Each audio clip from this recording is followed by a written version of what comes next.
Bonjour à tous, c'était Matt Dornel. Donc aujourd'hui, nouvelle vidéo dans le Vlogmas. Aujourd'hui, je vais vous parler d'un sujet en particulier, je vais vous parler du Nutri-Score. Donc, qu'est-ce que le Nutri-Score d'abord? Je pense que vous avez dû voir sur certains packaging déjà traîner un petit peu, vous avez peut-être vu des articles, entendu parler. Voilà, on va refaire un point sur ce que c'est, comment c'est fait, pour quel type de produit. Voilà, les sources que j'ai prises sont les sources mangerbouger.com. En fait, ce que j'ai pris, c'est entre guillemets un petit résumé. Si vous voulez approfondir, n'hésitez pas à aller regarder ce qui se fait sur les articles, ce qui se fait sur les sites plutôt. Donc mangerbouger.com et Santé publique France. Donc voilà, on va faire un petit point. Je vais vous montrer après quelques produits que j'ai achetés avec du coup la mention du Nutri-Score dessus. Et ensuite, on fera une petite conclusion. Voilà. On aura l'occasion d'en reparler. Alors pour commencer, donc, ma petite anti-sèche. Qu'est-ce que le Nutri-Score? Donc ça fait déjà plusieurs années, vous avez dû voir, il y a le tableau nutritionnel sur les produits. Produits qui se trouvent, qui ont un packaging, et donc il y a un tableau nutritionnel derrière. Ça a souvent été un grand questionnement pour beaucoup de gens, c'est pas forcément très compréhensible. Voilà, c'est pas très clair. C'est quelque chose d'obligatoire en tout cas. Voilà, c'est obligatoire pour les marques d'avoir ce tableau nutritionnel de leurs produits à l'arrière de... En tout cas, souvent, c'est à l'arrière de leur... à l'arrière du packaging du produit. Je vais y arriver. Donc, Nutri-Score, c'est rendre plus lisible et compréhensible l'étiquetage nutritionnel et donc, sous-entendu, ce fameux tableau nutritionnel. Donc, c'est bien un complément, voilà, du tableau nutritionnel. Et actuellement, il n'est pas obligatoire et il fonctionne sur une base de volontariat des entreprises. Voilà. Il a été conçu donc dans le cadre du PNNS, voilà, le Programme National Nutrition Santé, et avec des... Je ne vais pas trop m'attarder là-dessus. Si vous voulez plus de détails, n'hésitez pas, si c'est quelque chose qui vous intéresse, à aller regarder plus en détail sur les sites que je vous ai cités précédemment. Voilà, les règlements, ça fait partie d'une loi européenne aussi. Il y a plusieurs pays en dehors de la France, je crois qu'il y a le Luxembourg, la Belgique, la Suisse, par exemple, il y en a d'autres, qui ont aussi mis en place ce système de Nutri-Score.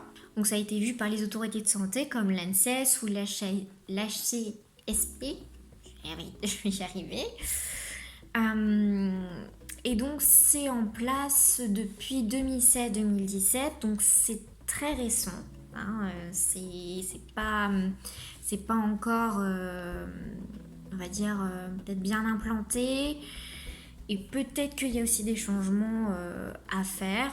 C'est une partie de mon avis. Voilà, vous verrez aussi avec les produits. N'hésitez pas à vous faire votre propre avis aussi là-dessus, tout simplement. Visuellement, qu'est-ce que c'est le Nutri-Score? Donc, vous l'avez vu déjà sur plusieurs packaging.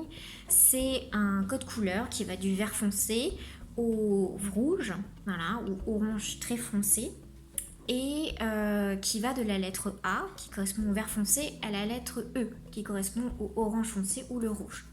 Voilà, qui est, on va dire, un code assez simple, assez visible, facile à comprendre par tous. Voilà, il n'y a pas besoin même de savoir lire, pas besoin de savoir compter. Je précise là que c'était pas bête, c'est pas bête en tout cas, c'est accessible par exemple aux étrangers. On peut y penser, mais voilà, quelque chose d'assez visible, clair et facile à comprendre en principe par tous et aussi par toutes les populations, qu'elles soient jeunes, vieilles, voilà. Quelque chose de facile à comprendre, et bien entendu, il y a eu plusieurs années, il y a eu plusieurs études de fait autour de ce Nutri-Score.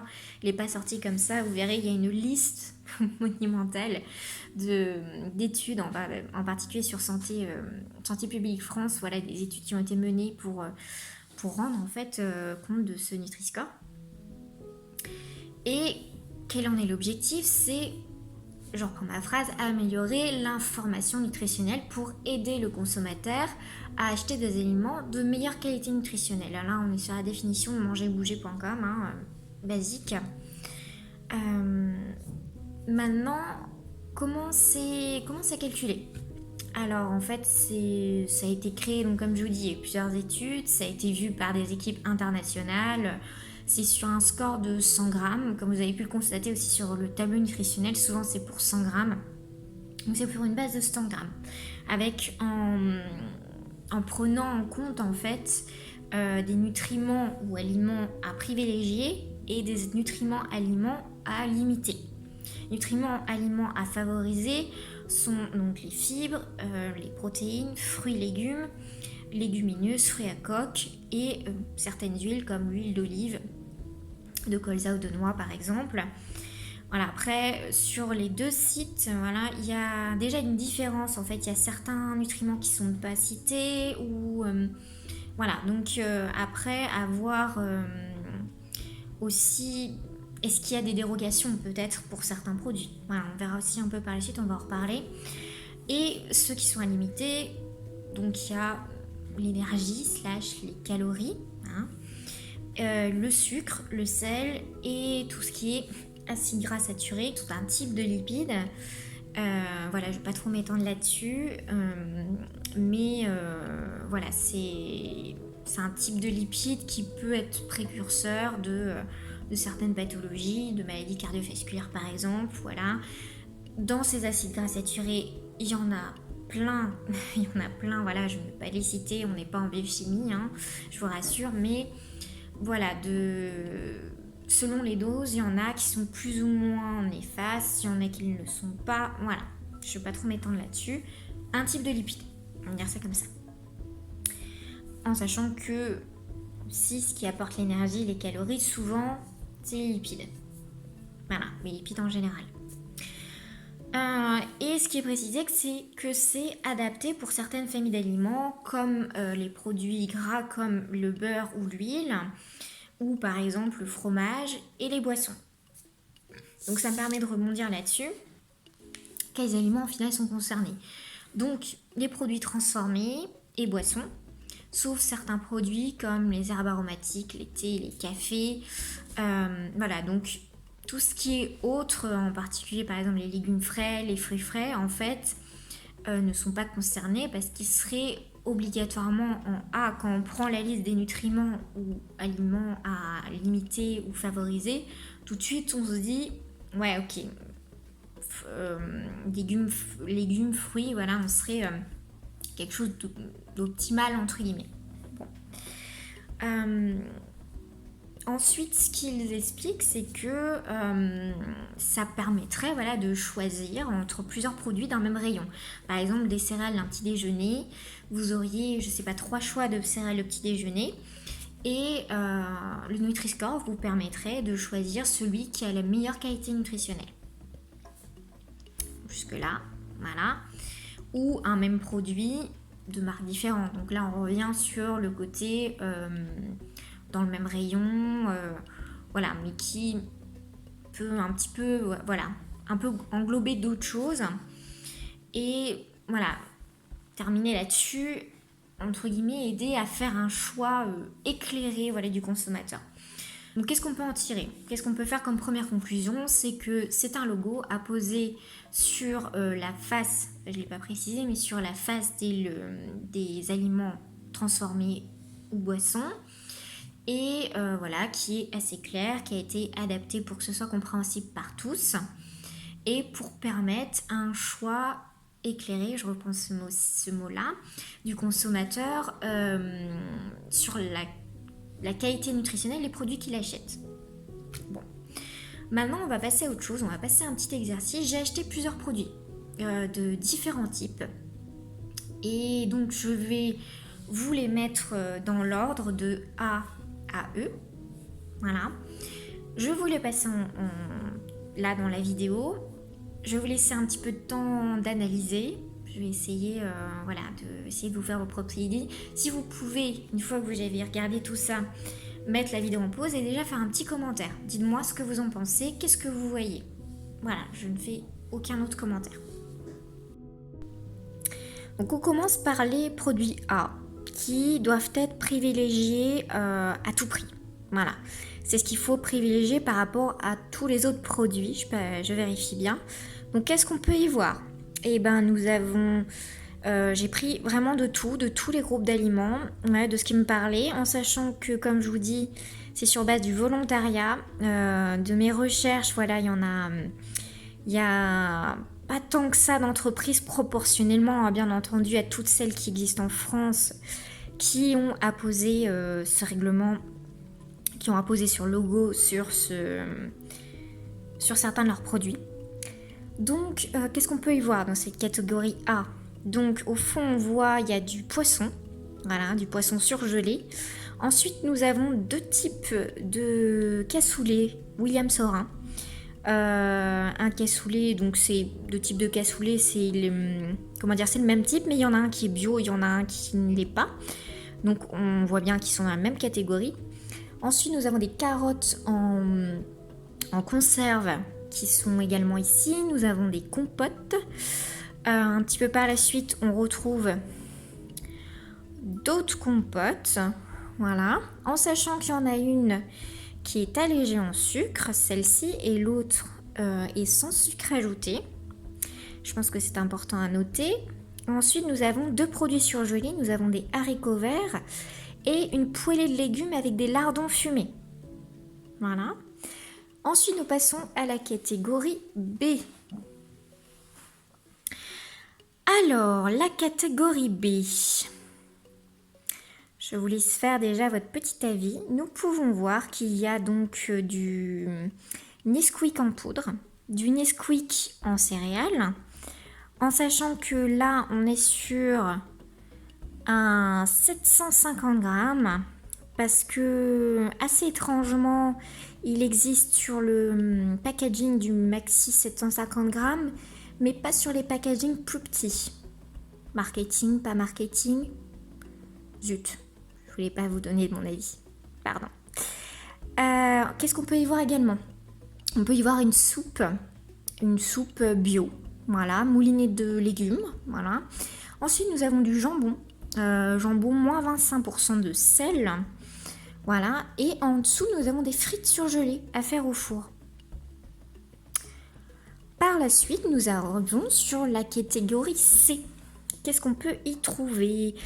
Eh ben, tout au fond, là, vous avez de l'huile d'olive. Voilà. Ensuite, nous avons des chips de légumes. En dessous, qu'on ne voit pas très bien, dans la même catégorie, nous avons des chips au vinaigre. Nous avons du jambon sans nitrite pour le coup, de la même marque. Hein. De la même marque, c'est juste, voilà, sans nitrite pour l'un et l'autre, on est sur moins 25% de sel. Ensuite, dans la catégorie D, nous avons de l'huile d'arachide. Voilà, je n'ai pas trouvé autre chose en catégorie D.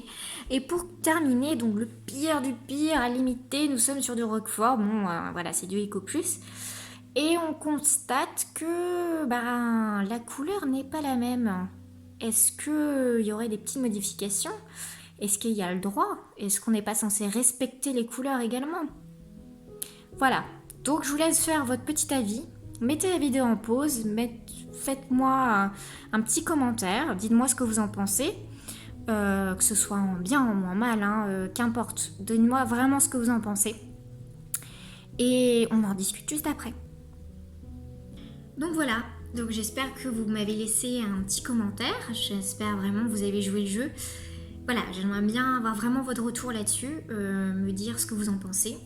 Alors j'avais entendu beaucoup de choses, voilà, je m'y étais intéressée mais un petit peu de loin, voilà, parce que comme vous avez pu le voir dans ma vidéo, si vous ne l'avez pas vue, n'hésitez pas à aller la voir, parce que je ne parle pas que de ma vidéo dans ma vidéo menu et liste de courses, je ne parle pas que de ça, vous verrez.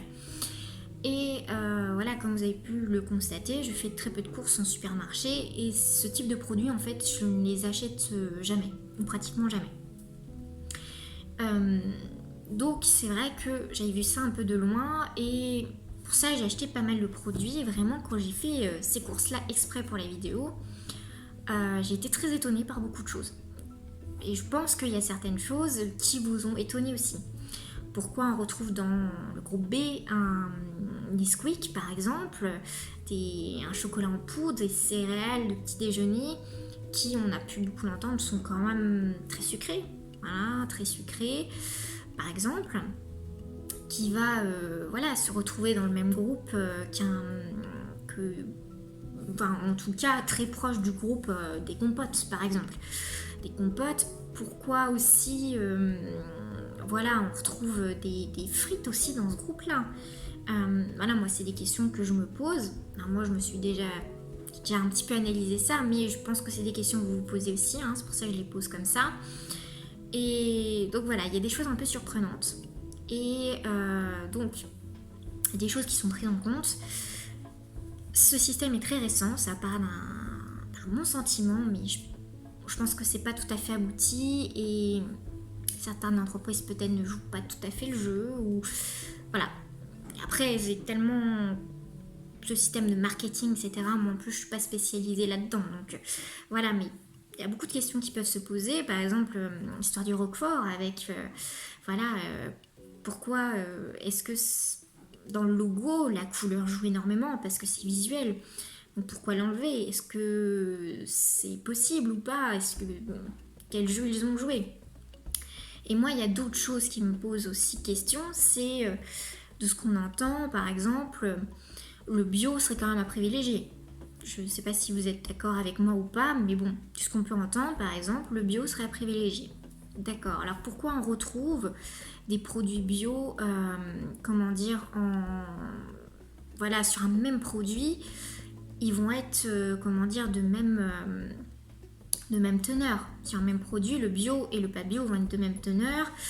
On retrouve le Nesquik toujours avec le potage bio, voilà, un moulinet de légumes bio, par exemple. Et je reviens sur le jambon, par exemple. Pourquoi je vous ai montré ça? Il y en a un qui est réduit en sel, d'accord, on l'a cité dans Manger Bouger, et l'autre en fait est réduit est sans nitrite. C'est pour ça que c'est une couleur un peu grisâtre. Ce qui rend le jambon un peu rosé, c'est ces nitrites-là. Et en fait, on a pu voir qu'il y a un rôle, en tout cas dans certains cancers par exemple. Donc c'est quelque chose de pas top quoi. Donc on retrouve ce sans nitrite en dessous du sans sel. Alors qu'est-ce qu'on met donc c'est pas pris en compte actuellement bien entendu, mais moi c'est une question que je me pose. Ça reste mon avis sur certains produits, certains additifs, certains conservateurs qui sont quand même vraiment limités. Ils font totalement partie, alors vous allez me dire peut-être que ça parle que qualité nutritionnelle, mais la qualité nutritionnelle, je pense qu'il faut prendre en compte aussi la qualité d'hygiène, entre guillemets, d'hygiène ou environnementale, par exemple avec le bio. Ça ne reste que mon avis, j'attends votre retour aussi là-dessus, n'hésitez pas à mettre un petit commentaire. Et puis si vous voyez cette vidéo plus tard, laissez quand même un commentaire pour, voilà, je n'hésiterai pas à y répondre, pour échanger avec vous là-dessus. Voilà, donc beaucoup de questions qui se posent. Comme je vous dis, c'est un système récent qui, je pense, peut évoluer, qui peut poser question. Alors après, il y a tout ce qui tourne autour du marketing, des marques, etc. Bon, voilà. Mais ça part dans mon sentiment, en tout cas. Voilà, alors après, si c'est quelque chose qui vous touche, en tout cas, qui vous parlait, ce Nutri-Score, j'ai envie de vous dire, revenez sur quelque chose dont j'ai parlé de ma vidéo de mes menus et listes de courses, les priorités. Voilà, quels sont vos besoins, vos besoins, votre cadre de vie, vos conditions actuelles, et faire une liste de priorités par rapport à ça. Parce que les courses, c'est quelque chose d'extrêmement personnel. Une personne, au final, 2 personnes ne vont pas faire les courses de la même manière, même 2 personnes de la même famille ne vont pas faire les courses de la même manière, pour les mêmes raisons, avec les mêmes possibilités. Donc, on nous met des choses, on met de l'information, mais ça reste de l'information. Et de l'information à prendre, je vais reprendre ce mot éclairé, parce qu'au final, il faut être éclairé aussi, je pense, par rapport à ça. Prendre avec un peu de recul. Voilà. Et donc, si c'est pas possible, en tout cas dans le moment de faire, quand vous faites vos courses, d'avoir un petit peu ce recul, c'est de faire par rapport à votre liste de priorités. Voilà, n'hésitez pas à en faire une si c'est quelque chose qui vous intéresse, qui vous pose question, de vous poser avec ça, faire votre liste de priorités. Qu'est-ce qui est important pour moi actuellement? J'en parle un peu plus précisément dans ma vidéo menu et liste de courses, voilà, de ce fameux vlogmas. Pour terminer, je voulais faire un petit aparté sur le fait que ça concerne beaucoup de produits sucrés, beaucoup de produits salés, voilà, dans les aliments limités. comme on a pu en discuter, il me semble, dans la vidéo sur la pleine conscience, en tout cas, voilà, je vous en parle maintenant, les aliments gras et sucrés sont des aliments réconfortants. Il n'y a pas beaucoup d'études là-dessus actuellement, mais c'est un constat clinique. La plupart des gens ne se réconfortent pas avec 2-3 carottes ou une tomate, par exemple. Bon, en plus, je prends 2 aliments que Steven n'aime pas, mais vous voyez l'image. Et c'est pas... c'est comment dire, c'est pas culpabilisant ce que je vous dis, c'est humain en fait, physiologique. Actuellement, il n'y a pas d'études qui montrent le mécanisme, mais ça concerne tout le monde, tous les humains en tout cas. Alors pourquoi je vous parle d'alimentation réconfortante? Je vous fais juste une petite parenthèse là-dessus. L'alimentation réconfortante, c'est un rôle de l'alimentation en fait. Ça fait partie, comme le rôle physiologique, comme le rôle énergétique, ça fait partie de l'alimentation. Et le réconfort, c'est pas ce réconfort. Enfin, ça ne concerne pas que des réconforts après des gros événements de vie difficiles. Voilà, ça peut concerner, voilà, quand il y a un décès par exemple, ou un moment de vie très difficile. Voilà, on peut en parler. Et ça semble dans un sens moins culpabilisant en fait. Mais le réconfort, c'est pas que ça en fait, ça concerne tous les moments de vie. Ça peut être un réconfort parce que notre journée de travail a été un peu plus difficile, parce que on s'est pris le bec avec un ami, avec un proche. C'est comme, voilà, se détendre après un moment compliqué, difficile. Qu'il soit grand, qu'il soit petit. Voilà, j'espère que vous aurez compris l'image. Alors, voilà, pour revenir au Nutri-Score, ces aliments-là, c'est vrai que il ne faut pas culpabiliser en voyant éventuellement que votre produit est catégorisé en rouge, etc. C'est ce logo, c'est pour ça que je vous dis qu'il faut le prendre aussi avec un peu de recul, est adressé à une population. Il ne prend pas du tout en compte l'individu. Comme je vous dis, des courses, c'est extrêmement personnel. Les personnes n'ont pas du tout la même manière de faire les courses et ne sont pas concernées concernées par les mêmes produits. Je vais reprendre leur exemple de faire son choix par rapport au Nutri-Score dans un même rayon. Imaginons que vous ayez devant vous 3 paquets de céréales. Je vais prendre des exemples, Nesquik, Chocapic ou Chocopops. On est tous les 3 sur un produit de céréales au petit déjeuner ou chocolat. Bon. Et imaginons qu'il y en ait un qui est B, C et D. Voilà. Et sauf que vous préférez celui qui est avec la lettre D. Alors, la question est, est-ce que vous préférez non, est-ce que c'est prendre le produit avec la catégorie B, mais que vous n'appréciez pas moins, et qu'en fait au niveau du réconfort, en tout cas du réconfort ou au niveau du rassasiement, n'hésitez pas à revenir sur la vidéo de la dégustation en pleine conscience parce qu'on en parle. On parle de plaisir et envie des aliments, ça fait partie du rassasiement. Et donc on est sur un aliment qui au final est mieux catégorisé par un certain logo, par une couleur, mais au final, nous, ça ne nous convient pas en fait. Voilà. Et donc, il faut essayer de prendre du recul et de pas culpabiliser parce qu'on va prendre un aliment qu'on aime mieux, qu'on aime plus plutôt, parce qu'il est dans la catégorie D. C'est peut-être ça qui est le plus difficile à faire. Et voilà, c'est quelque chose qui vous pose question, voilà. N'hésitez pas à échanger, à en parler, peut-être voir une diététicienne. C'est quelque chose dont vous pouvez parler avec une diététicienne ou un diététicien en tout cas. Voilà, donc moi c'est les petites astuces que j'ai à vous donner. Donc voilà, je voulais vous faire un petit retour sur le Nutri-Score, sur ce que j'en ressors moi. Moi j'ai envie de voir ce que vous allez en ressortir, j'ai envie de voir vos retours. Les retours de Steven aussi, on aura l'occasion d'en reparler.